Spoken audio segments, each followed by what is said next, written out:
चंद्रकांत चषक फुटबॉल स्पर्धेत पाटाकडील तालीम मंडळाचा दमदार विजय.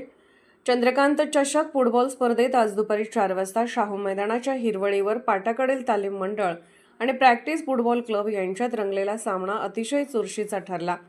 या सामन्यात पाटाकडील तालीम मंडळाने 2-0 असा शानदार विजय मिळवत पुढील फेरीकडे दमदार पाऊल टाकले. सामन्याच्या सुरुवातीलाच पाटाकडील संघाने आक्रमक खेळ करत प्रतिस्पर्ध्यावर दबाव निर्माण केला. अवघ्या 5व्या मिनिटाला प्रथमेश हेरिका यांच्या अचूक पासवर जर्सी क्रमांक 7 यशराज कांबळे यांनी अप्रतिम गोल नोंदवत संघाला आघाडी मिळवून दिली. या सुरुवातीच्या गोलमुळे पाटाकडील संघाचा आत्मविश्वास अधिक वाढला. यानंतर 40व्या मिनिटाला ओंकार मोरे यांच्या पासवर अनिश काझीर यांनी गोल करत संघाची आघाडी 2-0 अशी भक्कम केली. पूर्वार्ध अखेर पाटाकडील तालीम मंडळ 2-0 ने आघाडीवर होते.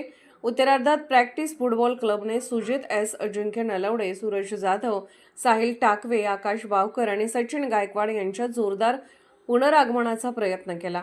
त्यांनी अनेक उत्कृष्ट चाली रचत गोल करण्याच्या संधी निर्माण केल्या. मात्र पाटाकडीलच्या बचाव फळीने आणि गोलरक्षक अमर गवळी यांच्या भक्कम कामगिरीमुळे त्यांना यश मिळाले नाही. प्रॅक्टिस क्लबला मिळालेल्या फ्री किकवर अजिंक्य नलवडे यांचा जोरदार फटका अमर गवळी यांनी शानदाररित्या रोखला. तसेच शरद जाधव यांचाही प्रयत्न गवळी यांनी निष्फळ ठरवला. पाटाकडील तालीम मंडळाकडून नवी खान, रोमरियो, ऋषिकेश मेटे पाटील, प्रतीक बदामी आणि अक्षय पायमल यांनी उत्कृष्ट खेळाचे प्रदर्शन करत संघाच्या विजयात मोलाचा वाटा उचलला. उत्तरार्धात ओंकार मोरे यांनी मारलेले काही आक्रमक फटके प्रॅक्टिस क्लबचे गोलरक्षक जुडसन यांनी चांगल्या प्रकारे अडवले. अखेरपर्यंत दोन्ही संघांनी चुरशीचा खेळ दाखवला. मात्र पाटाकडील तालीम मंडळाने आपली आघाडी कायम राखत 2-0 असा विजय निश्चित केला. या विजयामुळे पाटाकडील तालीम मंडळाचा आत्मविश्वास उंचावला असून स्पर्धेत ते एक मजबूत दावेदार म्हणून पुढे आले आहेत.